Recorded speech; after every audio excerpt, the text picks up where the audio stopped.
ಗುರುಗಳೇ, ಆಜ್ಞೆ ಆಗಲಿ. ಮೂರ್ತಿ ನಿರ್ಮಾಣದ ಕಾರ್ಯ ಪ್ರಾರಂಭಿಸ್ತೇವೆ. ಅಪ್ಪಣೆ ನೀಡಿದ್ದೇನೆ. ಬನ್ನಿ ಶಿಲ್ಪಿಗಳೇ, ನಿಮ್ಮ ಕೆಲಸ ಶುರು ಮಾಡ್ಕೊಳ್ಳಿ.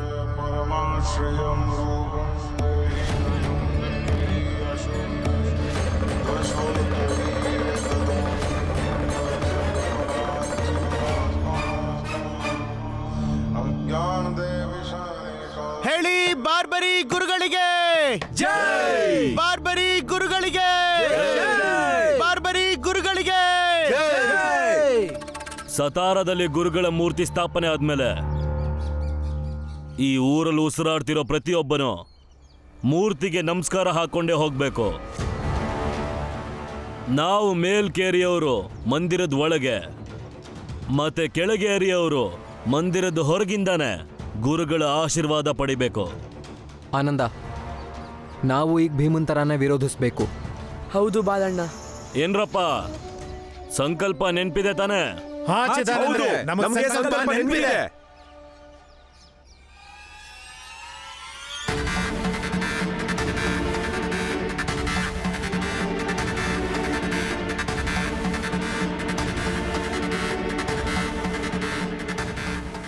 ಈ ಜಗತ್ನಲ್ಲಿ ಆಗ್ಲೇ ಸಾಕಷ್ಟು ದೇವರಿದ್ದಾರೆ, ಅವ್ರನ್ನ ಪೂಜೆ ಮಾಡ್ಬೋದಲ್ವಾ? ಈ ಹೊಸ ದೇವರನ್ನ ಸೃಷ್ಟಿ ಮಾಡೋ ಅವಶ್ಯಕತೆ ಏನಿದೆ? ಆನಂದ್, ನಾಲ್ಗೆ ಬಿಗಿ ಹಿಡಿದು ಮಾತಾಡು. ನಿಮ್ಗಳ ಯೋಚನೆ ಏನ್ ಹೇಳಿ? ಕಲ್ಲಲ್ಲಿ ಮೂರ್ತಿ ಮಾಡಿದ ಮಾತ್ರಕ್ಕೆ ಅದ್ ನಿಮ್ ದೇವರಾಗೋಗುತ್ತಾ? ಎಲ್ಲಾ ಕಲ್ಲಿನ ಮೂರ್ತಿನೂ ದೇವರಾಗಲ್ಲ. ಹೌದಾ? ಕೆಳಗೇರಿಯವನಿಗೆ ಇಷ್ಟೊಂದು ಧೈರ್ಯ ಬಂತ? ತಗೋ ಮಗನೇ, ಹೊಡೆಯಿರಿ ಅವನಿಗೆ.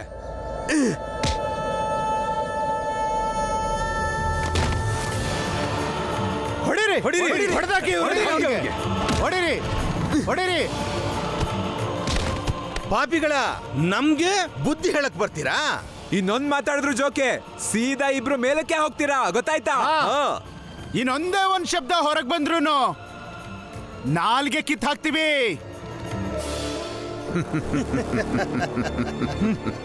ಹೀಗೆ ನೀವು ನಿಮ್ಮ ಮನಸ್ಸೋ ಇಚ್ಛೆ, ನಿಮ್ಮ ವಿವೇಕಗಳಿಂದ ನಿಮ್ಮ ದಾರಿಯಲ್ಲಿ ಮುಂದುವರಿತೀರಿ. ಬನ್ರೋ, ಏನಾಯ್ತು? ಭೀಮ್ರಾವ್ ಅಣ್ಣಂದ್ರಲ್ವಾ? ಸುಬೇದಾರ್ ಮಕ್ಳಲ್ವಾ? ನಿನ್ ಜಾಗ ತೋರಿಸ್ತೀವಿ, ನೋಡ್ಕೋ. ನೋಡು ಮಂಗಿ ಅಂತಾರ.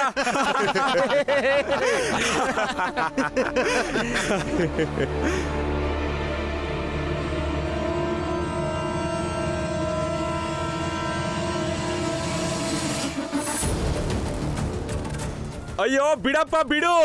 ಬಹುಶಃ ಮನೇಲಿ ಹೇಳ್ ಬಂದಿಲ್ಲ ಅನ್ಸುತ್ತೆ. ಬಿಡು ಈ ಕಡೆ.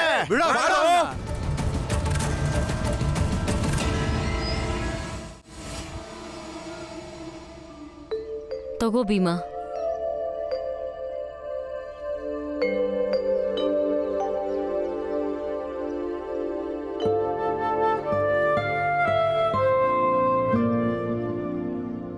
ಈ ಆನಂದ ಬಾಲ ಎಲ್ಲಿ ಕಾಣಿಸ್ತಿಲ್ವಲ್ಲ? ಗೊತ್ತಿಲ್ವಲ್ಲ, ಆಗ್ಲೇ ಎಲ್ಲೋ ಹೋಗ್ ಬರ್ತೀವಿ ಅಂತ ಹೊರಟ್ರು.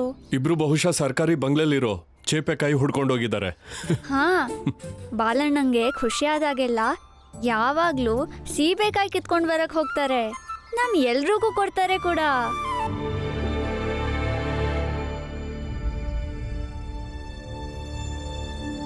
ಭೀಮಾ, ಹಾಲ್ ಕುಡಿ.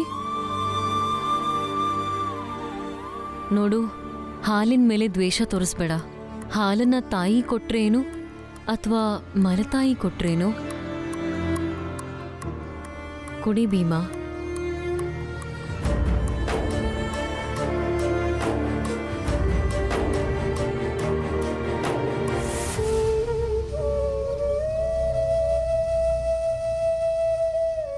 ರಾಮ್ಜಿ, ಅಯ್ಯೋ, ಇದೇನಾಯ್ತು? ಏಟಾಗಿದೆ? ಇವರೆಲ್ಲ ಹೊರಟಿದ್ರು. ಮೇಲ್ಕೇರಿಯವ್ರು ಅಲ್ಲೊಂದ್ ಕಡೆ.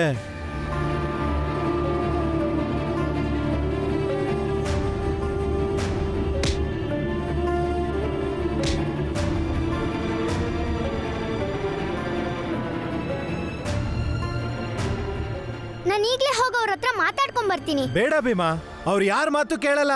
ಮಾತಾಡಿದ್ರು ಹೊಡಿತಾರೆ. ಅವ್ರು ಹೊಡಿತಾರೆ ಅಂತ ನಾವು ಹೆದ್ರುಕೊಂಡು ಸುಮ್ನೆ ಕೂರೋದಕ್ಕಾಗಲ್ಲ. ಭೀಮಾ ಭೀಮಾ ಭೀಮಾ ಭೀಮಾ, ನಿಲ್ಲು. ಏನ್ರಪ್ಪ ಎಲ್ರೂ ನಿಮ್ ಕೈಗಳಲ್ಲಿ ಕಲ್ಲು ಹಿಡ್ಕೊಂಡು ಕಾಯ್ತೀರಿ. ಆ ಕುಳ್ಳ ಭೀಮ್ರಾವ್ ಬಂದ ಕೂಡ್ಲೆ ಅವನ ಮೇಲೆ ಎರಡನೇ ಯೋಚನೆನೂ ಮಾಡದೆ ಕಲ್ಲಿನ ಮಳೆನ ಸುರಿಸಿ ಅಕಸ್ಮಾತ್ ಅವನು ನೆಗದ್ ಬಿದ್ರೆ ಆಟ ಮುಗೀತು ಅಂತ. ಏನಿನ್ನು ಮುಖ ನೋಡ್ಕೊಂಡು ನಿಂತಿದ್ದೀರಾ? ಎಲ್ರೂ ಹೋಗಿ ತಯಾರಾಗಿ.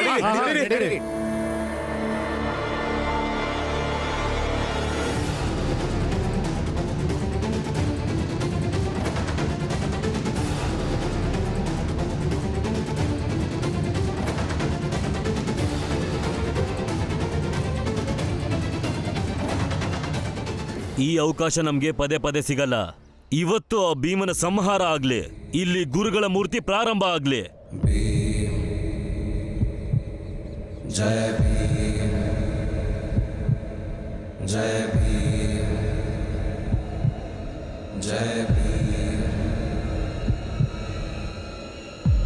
ಬಂದ ನೋಡಿ, ಎಲ್ರೂ ಸಿದ್ಧರಾಗಿ.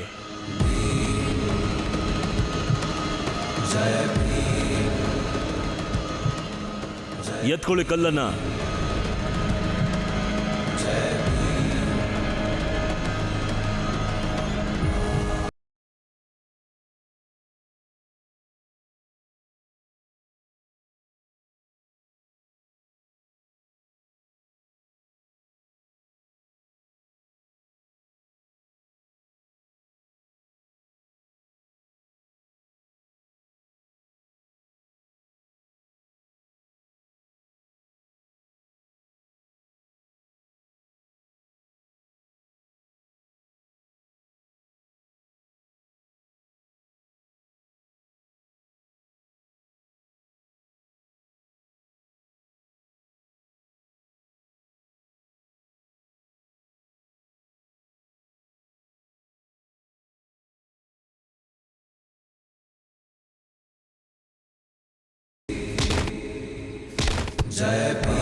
ನಮ್ಮ ನಾಯಕ ಭೀಮರಾವ್, ನಮ್ಮ ನಾಯಕ ಭೀಮರಾವ್, ನಮ್ಮ ನಾಯಕ ಭೀಮರಾವ್, ನಮ್ಮ ನಾಯಕ ಭೀಮರಾವ್, ನಮ್ಮ ನಾಯಕ ಭೀಮರಾವ್, ನಮ್ಮ ನಾಯಕ ಭೀಮರಾವ್, ನಮ್ಮ ನಾಯಕ ಭೀಮರಾವ್, ನಮ್ಮ ನಾಯಕ ಭೀಮರಾವ್, ನಮ್ಮ ನಾಯಕ ಭೀಮರಾವ್, ನಮ್ಮ ನಾಯಕ ಭೀಮರಾವ್, ನಮ್ಮ ನಾಯಕ ಭೀಮರಾವ್, ನಮ್ಮ ನಾಯಕ ಭೀಮರಾವ್.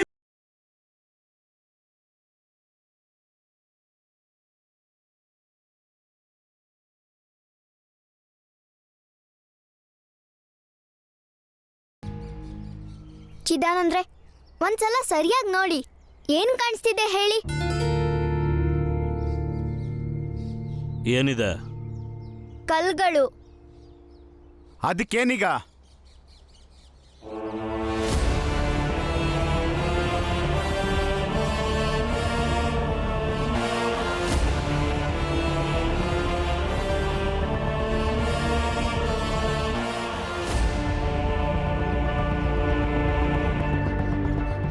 ಇಷ್ಟೊತ್ತು ನಿಮ್ಮ ಹತ್ರ ಇದ್ದಿದ್ದ ಕಲ್ಗಳು ಈಗ ಅವ್ರ ಹತ್ರ ಇದೆ.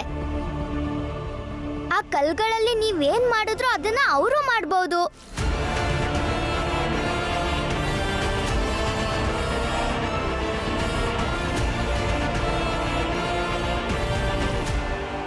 ಚಿದಾನಂದ್ರೆ ಹಿಂಸೆಗೊಂದು ಅವಕಾಶ ಬೇಕಷ್ಟೇ. ಆ ಅವಕಾಶ ಸಿಕ್ಕಿದ್ರೆ ಎದುರಾಳಿನ ಸಾಯಿಸ್ಬಹುದು. ಆದ್ರೆ ಅವಕಾಶವಾದಿಗಳನ್ನ ಈ ಸಮಾಜ ಒಪ್ಪಲ್ಲ.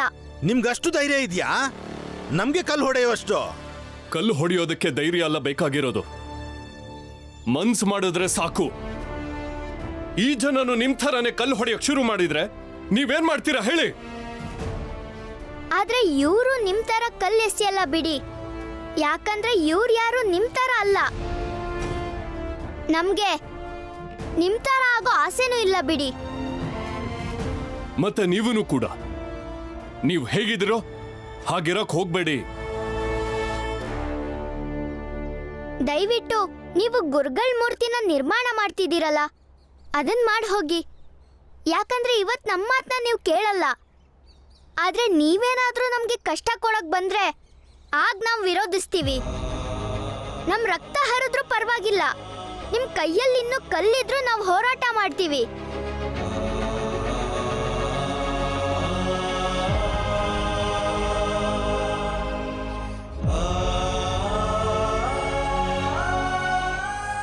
ನಡೀರಿ, ನಾವು ಹೊರಡೋಣ. ನನ್ನ ಜೀವ ಉಳಿಸಿದಕ್ಕೆ ನಿಮ್ಗೆಲ್ಲ ಧನ್ಯವಾದ.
ಜೀಜಾಬಾಯಿ, ಭೀಮನ್ ಜೊತೆ ನಿಂತಿರೋ ಈ ಜನ ಇದಾರಲ್ಲ,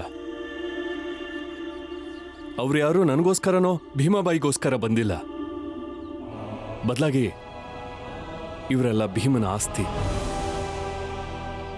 ಮತ್ತೆ ಇಷ್ಟೊಂದು ಬೆಂಬಲ ಅದೃಷ್ಟದಿಂದ ಏನ್ ಬಂದಿಲ್ಲ.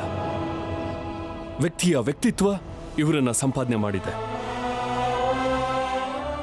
ಈಗ ಮತ್ತೆ ನೀನು ಹೇಳಕ್ ಬರ್ಬೇಡ, ನಿಮಗೆ ಸಮಯ ಸಿಕ್ಕಿದ ಕೂಡ್ಲೆ ಮಗನ್ನ ಹೊಗಳಕ್ಕೆ ಶುರು ಮಾಡ್ತೀರಾ ಅಂತ.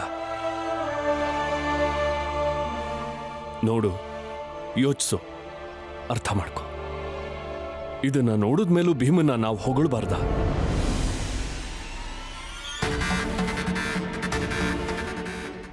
ಮೂರ್ ಹೊತ್ತು ಭೀಮಾ ಭೀಮಾ ಅಂತ ಜಪ ಮಾಡಿಕೊಂಡು ಬೇರೆ ಮಕ್ಕಳನ್ನೆಲ್ಲ ಕಡೆಗಣಿಸ್ತಾರೆ. ಈ ಭೀಮನ್ ಜಪದಲ್ಲಿ ನಾನು ಬಂಜೆಯಾಗಿ ಉಳಿತೀನಷ್ಟೆ.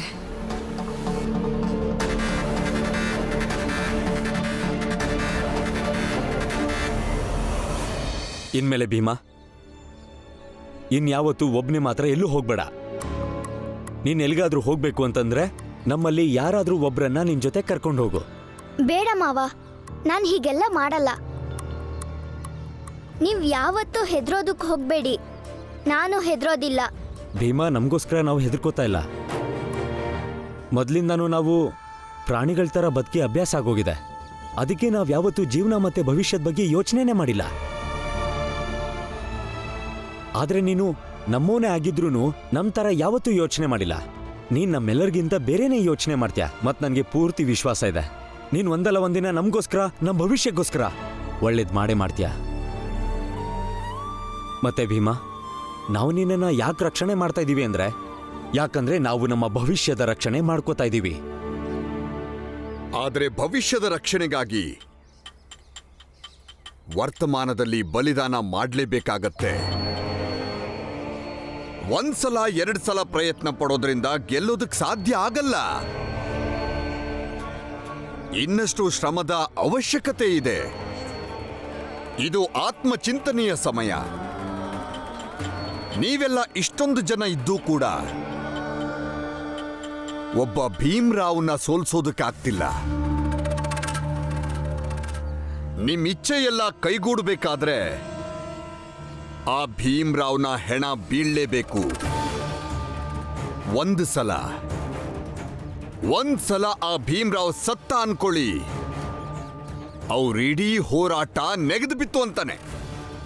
ಆಮೇಲೆ ಎಲ್ಲ ನಮ್ಮ ಕೈಯಲ್ಲಿರುತ್ತೆ. ನಿಮಗೆಲ್ಲ ಸ್ವಾತಂತ್ರ್ಯ. ನಾವೆಲ್ಲರೂ ದೇವರ ಕೃಪೆಯಲ್ಲಿರ್ತೀವಿ.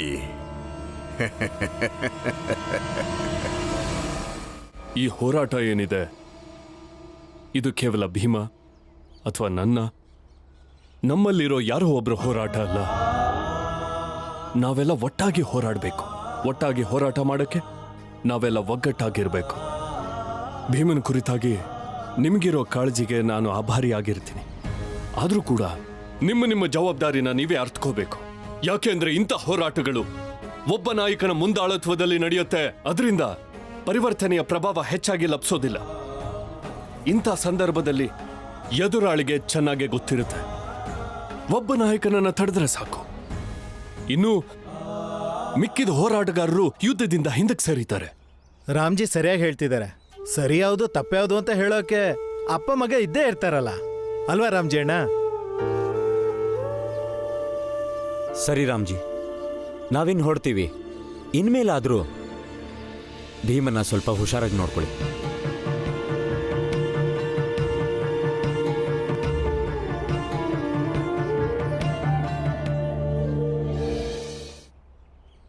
ಭೀಮ ಬಾಯ್ಲಿ.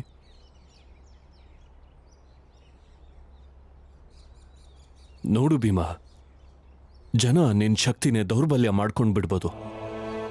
ನಿನ್ನೊಳಗಿರುವಂಥ ಸ್ಥೈರ್ಯ ಮತ್ತೆ ಉತ್ಸಾಹ ಆಯುಧವನ್ನಾಗಿ ಮಾಡ್ಕೊಂಡ್ರೆ ಆಗ ಜನ ನಿನ್ನನ್ನ ಉಪಯೋಗಿಸ್ಕೊಳ್ಳೋದ್ರಿಂದ ತಪ್ಪಿಸ್ಕೋಬಹುದು. ಇವತ್ತು ನೀನೇನೋ ಉತ್ಸಾಹದಲ್ಲಿ ಒಬ್ನೇ ಅಲ್ಲಿಗೆ ಹೋಗಿರ್ಬೋದು, ಆದ್ರೆ ಅದು ತಪ್ಪು. ಹಿಂದಿನ ಘಟನೆಯಿಂದ ಪಾಠ ಕಲಿ. ಮೌನವಾಗಿದ್ದು ಎದುರಾಳಿನ ಅಳತೆ ಮಾಡೋದು ಒಂದು ಕಲೆ. ಈ ಎಲ್ಲಾ ಕಲೆಗಳನ್ನ ನೀನು ಕಲ್ತ್ಕೋಬೇಕು ಮತ್ತೆ ನಿನ್ನ ಜೀವನದಲ್ಲಿ ಅಳವಡಿಸ್ಕೋಬೇಕು. ಅವನಲ್ಲಿ ತುಂಬಾ ಉತ್ಸಾಹ ಇದೆ ಅಲ್ವಾ? ಅದೇ ಉತ್ಸಾಹನೇ ನಮ್ಮ ಶಕ್ತಿಯನ್ನಾಗಿ ಬದಲಾಯಿಸ್ಕೊಳ್ಳಿ.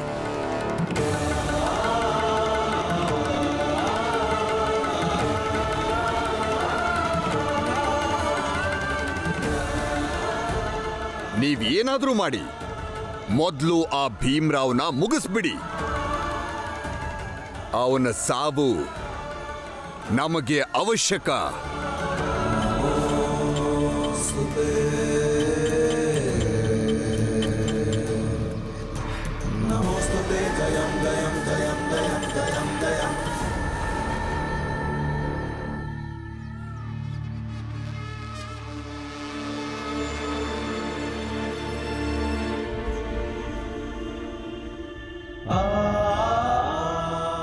ಈ ಹೋರಾಟ ಏನಿದೆ ಇದು ಕೇವಲ ಭೀಮ ಅಥವಾ ನಮ್ಮಲ್ಲಿರೋ ಯಾರೋ ಒಬ್ರು ಹೋರಾಟ ಅಲ್ಲ. ನಾವೆಲ್ಲ ಒಟ್ಟಾಗಿ ಹೋರಾಡಬೇಕು. ಒಟ್ಟಾಗಿ ಹೋರಾಟ ಮಾಡೋಕ್ಕೆ ನಾವೆಲ್ಲ ಒಗ್ಗಟ್ಟಾಗಿರ್ಬೇಕು.